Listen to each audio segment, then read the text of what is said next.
Hai, assalamualaikum warahmatullahi wabarakatuh. Welcome to my YouTube channel Pauletta Pauline. Oke, jadi kali ini saya akan melanjutkan tentang perawatan bayi prematur yang dulu sudah pernah video pertama ya tentang ROP pemeriksaan mata. Jadi sekarang saya ingin memberitahukan beberapa pemeriksaan penting pada bayi prematur. Nah, jadi setelah anak saya diperiksa untuk ROP-nya atau matanya di NICU. Selain itu juga dokter NICU atau dokter anak yang menangani bayi-bayi saya itu melanjutkan dengan merujuk ke dokter bagian syaraf. Jadi melihat USG kepala. Jadi USG kepala, anak saya di USG pertama dicukur dulu, dibotakin agar mempermudah meng-USG kepala. Jadi saat dicek oleh dokter USG itu alhamdulillah aman. Jadi apa maksud USG kepala? Karena kan bayi prematur ini cenderung beberapa organ ataupun bagian dalam organ itu belum sempurna matangnya karena dia cepat lahir. Jadi tengkorak kepalanya itu pun juga masih lunak, yang ininya itu masih ubun-ubunnya itu masih lunak. Jadi takut ada perdarahan atau ada cairan dan lain-lain. Jadi untuk mengecek apakah otak ataupun bagian kepala ini aman, maka di USG kepala dan hasilnya bagus, sehingga aman untuk dilanjutkan ke dokter yang lainnya. Nah, itu yang paling penting ya. Jadi yang pertama ROP, yang kedua USG kepala, itu berdasarkan dokter yang ditunjuk oleh dokter NICU. Selanjutnya yang ketiga pemeriksaan THT. Nah, THT ini mengecek untuk apakah bayi prematur ini pendengarannya bagus ya. Terus untuk lidahnya itu apakah ada masalah dan lain-lain ya. Jadi THT itu yang paling penting telinga. Jadi bayi prematur untuk telinganya juga masih berkembang pendengarannya, gendang telinga dan lain-lain. Nah, dia mencegah dari awal, dari sekarang kalau ada kelainan pada pendengaran, karena akan berpengaruh pada anak itu nanti bicara. Karena yang namanya anak atau bayi bisa berbicara kalau pendengarannya bagus. Jadi bisa mengikuti apa yang kita ucapkan, meniru berdasarkan telinga. Jadi kalau dia telinga nggak berfungsi, dia apapun yang kita bicarakan dan lain-lain, maka anak itu juga nggak bisa merekam. Nah, jadi nggak semua anak itu dikatakan tunarungu atau bisu kalau tidak dicek terlebih dahulu. Jadi anak yang speech delay atau terlambat bicara itu bukan karena dia tunarungu, tapi karena satu, bisa pendengarannya terganggu, yang kedua jarang dibawa bicara oleh orang tuanya. Nah, seperti itu. Nah, jadi dokter THT itu akan menyarankan setiap berapa bulan kemudian dicek. 3 bulan pertama lahir, lalu 6 bulan ada nama cek EOA ya, aku nggak salah ya, sorry ya kalau agak lupa. Nah, OAE atau EOA, jadi dicek menggunakan alat pada telinga. Satu lagi ceknya namanya, pokoknya ada 2 cek ya. Saya lupa, pokoknya nanti dokter THT tahu. Jadi menggunakan alat yang grafik, lalu ada yang menggunakan alat atau yang dimasukkan ke dalam telinga. Nah, jadi OAE dan kok saya lupa ya. Pokoknya ada 2. Jadi itu sangat penting mengecek pendengaran anak ya. Nah, itu yang tes ke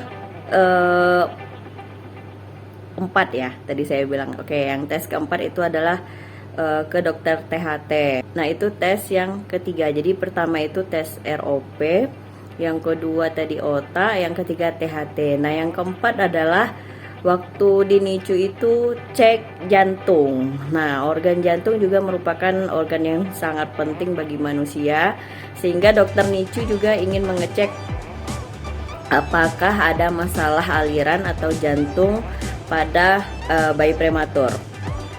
Nah, jadi di scan jantung ini menggunakan USG, bukan di scan ya, di USG jantung untuk bayi-bayi prematur, dilihat apakah ada katup dari jantung itu, kan jantung punya katup, punya bilik. Jadi apakah ada gangguan pada katup kiri dan kanan. Nah, untuk bayi prematur, kebetulan anak saya waktu dicek itu katup atau bilik jantungnya masih ada yang kebuka, jadi belum tertutup sempurna. Nah, itu tidak terjadi saja pada bayi prematur, juga kata dokter itu terjadi pada seluruh bayi di dunia. Kadang yang cukup umur pun masih kebuka. Nah, untuk masalah dia tertutup itu akan tertutup dengan sendirinya sesuai dengan perkembangan berat badan juga umur. Nanti umur dia setahun akan tutup sempurna. Nah, saat itu anak saya ada berapa senti gitu ya, enggak sampai 1 senti, berapa ukurannya mili kayaknya. Jadi belum tertutup. Nah, saat dia juga di NICU itu sempat mengalami namanya takokardi, yang dimana denyut jantungnya itu terlalu cepat sehingga dokter memberi takakardi ya. Jadi dokter memberikan obat untuk memperlambat denyut jantungnya, jadi nggak terlalu cepat. Nah, itu biasa terjadi pada bayi prematur. Kalau penanganannya bagus dan tepat dan dokternya lengkap, insya Allah bayi prematur itu aman. Nah, selanjutnya itu juga ada pengecekan ulang ya, saat umur sekian bulan datang lagi sampai benar-benar nanti katup atau celah pada jantung itu tertutup sempurna. Nah, alhamdulillah anak saya pada umur 9 bulan. Nah, jadi pada umur saya 9 bulan jelang 10 itu sudah tertutup. Waktu itu saya bawa ke dokter Yuliati di Rumah Sakit Anak Harapan Kita ya. Jadi RSIA ya, di Harapan Kita itu ada dokter khusus jantung juga. Jadi setelah kebetulan saya ke Jakarta bawa anak yang pertama, yang kembar pertama itu dicek, alhamdulillah sudah tertutup. Nah, itu cek yang keempat ya, cek jantung. Lalu cek berikutnya apalagi? Yang cek berikutnya yang kelima yaitu dengan dokter fisioterapi. Nah, dokter fisioterapi ini dia akan membantu anak-anak kita yang prematur untuk latihan oral. Jadi latihan oral itu bagaimana dia bisa mengisap puting susu ibunya ataupun menggunakan DOT bila ada masalah pada ibunya, misalnya ASI kurang, lagi sakit atau belum bisa memberikan ASI, maka bisa diganti dengan sufor. Nah, kebetulan untuk bayi prematur anak saya diberikan sufor karena keterbatasan saya dalam memberikan ASI, ditambah juga kan saya lagi minum obat pengencer darah, jadi masih ada saat itu ketakutan dokter NICU untuk memberikan ASI yang dari saya, walaupun dokter penyakit dalam mengatakan obat jenis warfarin tidak ada masalah diberikan kepada maksudnya ASI yang ada mengandung warfarin tidak akan masuk ke dalam ASI dan tidak akan berpengaruh pada bayi. Jadi keterbatasan saya dalam memberikan ASI itu ada hanya sampai 6 bulan saya memberikan ASI, dan itu pun nggak cukup untuk mengejar berat badan, sehingga di NICU itu saya disampaikan oleh dokter NICU bahwa anak saya jadi kayak mix ASI dan sufor. Jadi sufor untuk khusus bayi prematur. Jadi ada sufor susu formula yang khusus bayi prematur. Nanti kalau saya di rumah, saya lagi di luar kota, nanti saya akan tunjukkan. Nanti saya akan tunjukkan jenis sufor yang digunakan selama di NICU. Nah, itu merupakan resep dari dokter. Bisa kalian beli di luar, tapi tetap dikontrol oleh dokter NICU atau dokter anak apabila sudah pulang dari NICU atau keluar dari rumah sakit. Nah, itulah sih rangkaian pemeriksaan pada bayi prematur.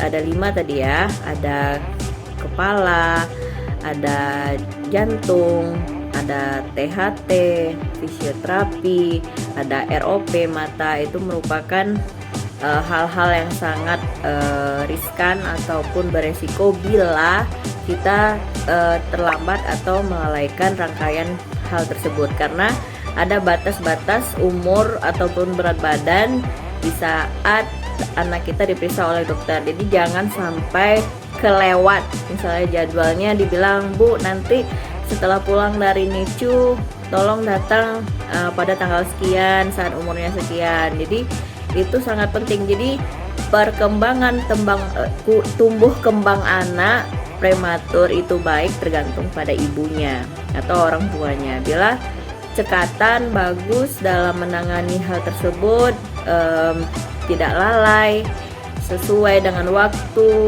dokter yang ditemui juga tepat dan profesional, insya Allah anak prematur itu akan menjadi tumbuh kembang sebagai anak normal. Oke, nah untuk tips prematur yang lanjutan kedua ini, untuk rangkaian di NICU itu saja yang bisa saya berikan berdasarkan pengalaman saya sendiri. Mudah-mudahan ini sangat bermanfaat. Lain waktu saya akan menambahkan tips bayi prematur lainnya di saat sudah pulang ke rumah. Oke, semoga ini bermanfaat bagi ibu-ibu yang baru saja melahirkan, terutama bagi yang bayinya prematur atau belum cukup bulan. Mudah-mudahan ini bermanfaat. Jangan lupa subscribe, like, share YouTube channel saya, mudah-mudahan bermanfaat untuk semuanya. Dan jangan lupa gabung di grup saya selain grup IVF ada juga grup Bumil dan Busui yang kebetulan sudah berhasil dari grup yang saya buat. Jadi saya buat kelompok lagi, yang pertama dia belum hamil, ngikutin tips saya lalu berhasil, lalu dia lapor, dan saya buatkan grup khusus untuk Busui dan Bumil. Di situ juga banyak tips yang saya berikan. Oke, cukup sekian, semoga bermanfaat. See you. Assalamualaikum warahmatullahi wabarakatuh. Dadah.